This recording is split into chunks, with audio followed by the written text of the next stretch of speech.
Hi everyone, I'm Jean-Louis Remas from Skybase, and I would like to welcome you in a new episode of the Inspections and Drone series. Every 2 months, we raise a topic to inform our customers and partners about the latest news and insights. And today I'm talking with Peter van Blijenburg, and he is the former president of UVS International and today CEO of Blijenburg & Co.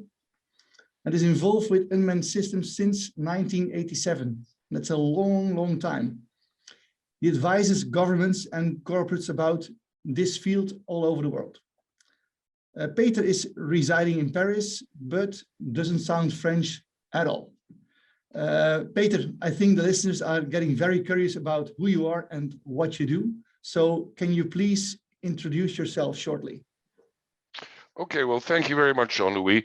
I'm a Dutchman living in France for more than 45 years.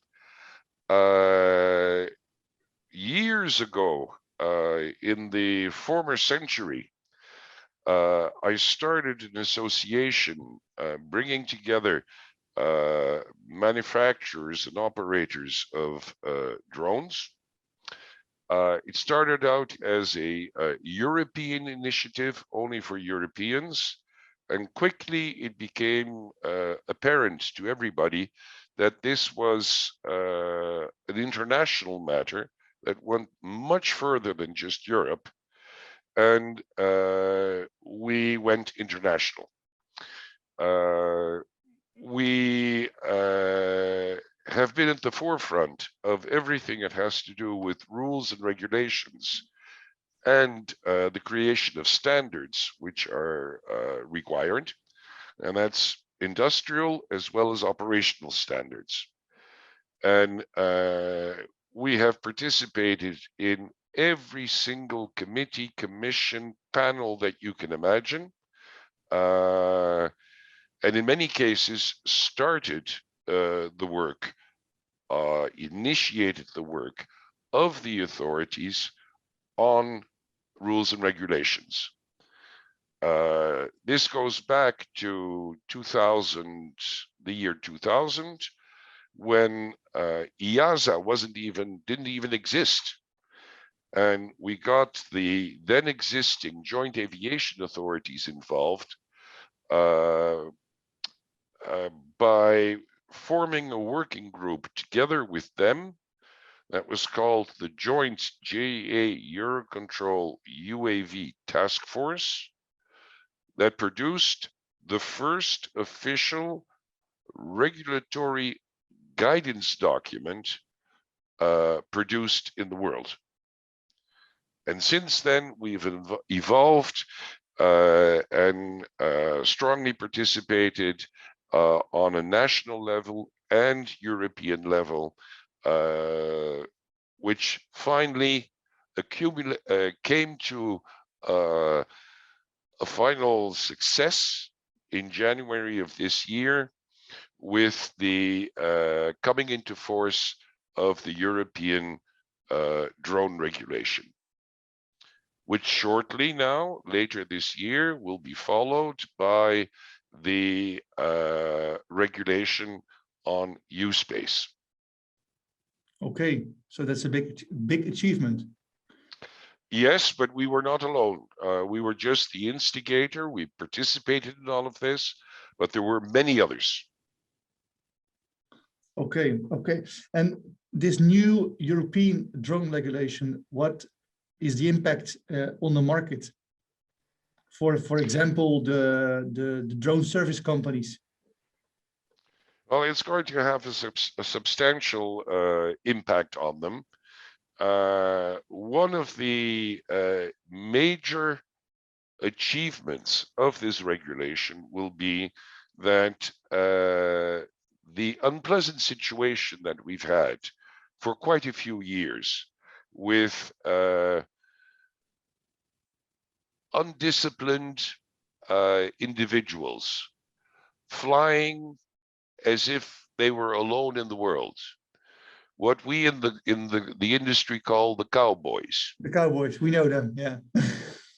They will now finally be laid to obey rules. And it doesn't end there. There will be fines if you don't obey the rules. Now, another thing that is going to happen is that through these new drone regulations, which are based on safety risk assessment of the operation, not on the certification of a system or of an aircraft. The safety risk analysis will be the same, irrespective of the operation, irrespective of the size of the aircraft, the mass of the aircraft, or the propulsion of the aircraft. So it's all based on the assessment of the risk of the operation. This is a totally new way of thinking. It is a pure European invention. However, it's not going to be easy. It will probably mean that the small companies, the mom and pop shops, will not be able to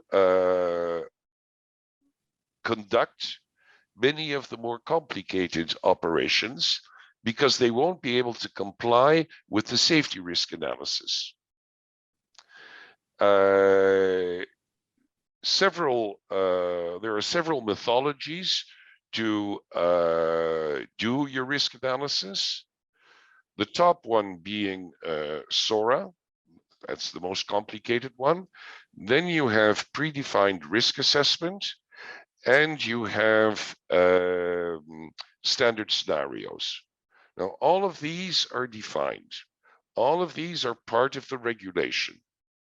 But you actually have to make a big effort to understand all of this and follow all of this. Not all the documents are available in the European languages. Everything has been published in English. So if you don't speak English, and if your National Aviation Authority has not translated the guidance documents that have been produced by EASA, you might have a problem. But it might be of interest to indicate also that there are 3 classes of operation in the regulation. You have the open category, you have the specific category, and you have the certified category. Now, in the open category, we are not talking about, with the new regulation, it doesn't cover only professional applications, but also leisure applications. So all the people who have been buying DJIs to go and play in the park, they will now also be forced to abide by rules that apply to them. And then the major challenge for the operators at the moment is going to be to break open the all the operations that are possible in the specific category. And this means flights below 400 feet above ground level, beyond visual line of sight. That's the next challenge. Mm-hmm. And that is not only over unpopulated areas or sparsely populated areas, it's also above densely populated areas like urban areas and suburban areas, as well as factories and industrial zones. So all that has been foreseen. It is now up to the operators to understand the regulation, apply it to themselves, and then increase their possibilities to conduct services. Mm-hmm, mm-hmm, mm-hmm. Interesting, interesting. And you say the small companies, they will have a hard time to follow all these rules and to understand all these rules. How do you think the market has to evolve in order to follow all these rules? And what I specifically mean, how they have to organize themselves. What do you think? Well, the first of all, we're now going to come into a period where the drone operators have to professionalize themselves. That means that they have to make an effort to learn the new regulation and how to apply the new regulation. This may probably bring about the creation of a new type of service where the operator calls on a specialist, a consultant, to do the safety risk analysis for him, and that he only abides by the rules that are laid down by the authorities within the context of the flight mission that has been put forward and for which a safety risk analysis has been done. If an operator does not abide by these rules, he will not be able to evolve into a higher level of operation, a more complicated operation, a more expensive operation. But there are many applications already possible today that do not require complicated beyond visual line of sight operations. But I have seen it happen many, many times. Many of these drone operators are engineers that are interested in the complicated things. Maybe we should try to make them aware that you should start to learn to walk before you can run, and not immediately aim at doing the most complicated operations. Start with lesser complicated and build up. Mhm, mhm. Or work together. There's What we see that, for example, in the Belgium and the Dutch markets, that there is a lot of it's quite diverse, and you have a lot of companies, a lot of small companies or mid-sized companies, and what we see and how we think is that we have to cooperate more, structure ourselves more into bigger organizations in order to have specialists on each job, in order to be able to follow the legislation and the regulations and do the more complex inspections. Do you agree on that yes, topic? well, yes and no. We should not forget that the operators are all competitors. They're all going after the same types of jobs. However, to be able to tackle those jobs, they need basic knowledge. And this is where the cooperation has to take place. A lot of education has to take place to make it possible for the operators to understand the parameters within which they have to operate. After that, you can have competition. But to be able to create a level playing field for everybody, everybody has to have the same understanding. Mm-hmm, mm-hmm. Now, this is something that has to be done together with the national aviation authorities, but it should be a cooperation between the drone community, which means associations, federations, and things like that, to bring the people together, and then together with the national regulatory authority, uh, create a basis for education. Exactly. And the education, maybe the word isn't always correct. It could also be the word interpretation has to be used, Mhm. because there's not everything is totally clear at the moment with the new regulation. And national exemptions and national approaches are still possible. So it's very important that there is a close coordination and cooperation between the drone community, the manufacturers, as well as the operators, but more so the operators and the national aviation authorities. Exactly, exactly. And what do you do to make the drone regulation more workable for them, or what can you do? Again, it's not going to come falling out of the sky free for nothing. The operators have to make an effort, and that's going to be it's going to take time. Mhm, mhm. Um, and the local or the national associations have a role to play here, because you cannot expect the regulator, the National Aviation Authority, to do everything. It has to be a cooperation.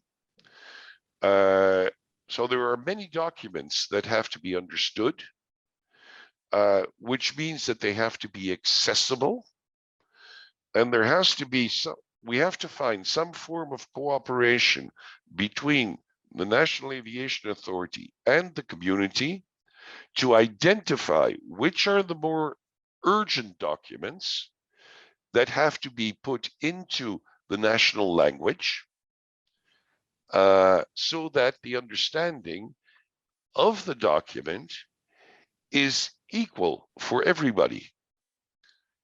The big problem at the moment is that a lot of the documents that have to be complied with are only in English. In Belgium, well, they have to be available in Flemish, they have to be available in French, and in German. Exactly. So you've got 3 translations there. Mhm, Now, mhm, can you expect all the national regulatory authorities in all the 27 countries to translate all these documents in their national language? mhm, For example, in Belgium, maybe it would be a good idea to look at doing the Flemish part together with the Netherlands, doing the German part together with the Germans, doing the French part together with the French, spreading the load, mhm, which mhm. would also create more understanding between the communities in these countries and be the basis for possible future cooperation. Exactly, exactly. And according to you, what is the biggest challenge for the drone service market in the coming 2 years?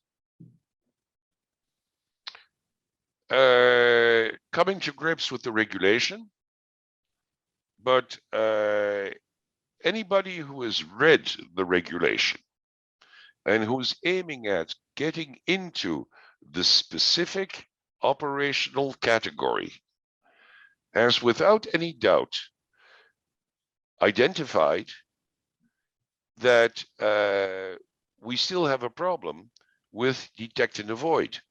Mhm, Everybody wants to go beyond visual line of sight. Well, how are we going to do that if we haven't come to grips with detect and avoid? And I'm not even speaking about the certified category where we're flying above 400 feet and beyond visual line of sight. Obviously, detect and avoid will be required there.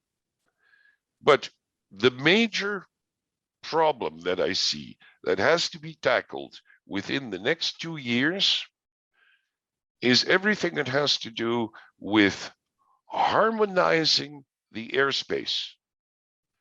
Below 400 feet is not a block that is airspace block that is totally isolated from everything above it.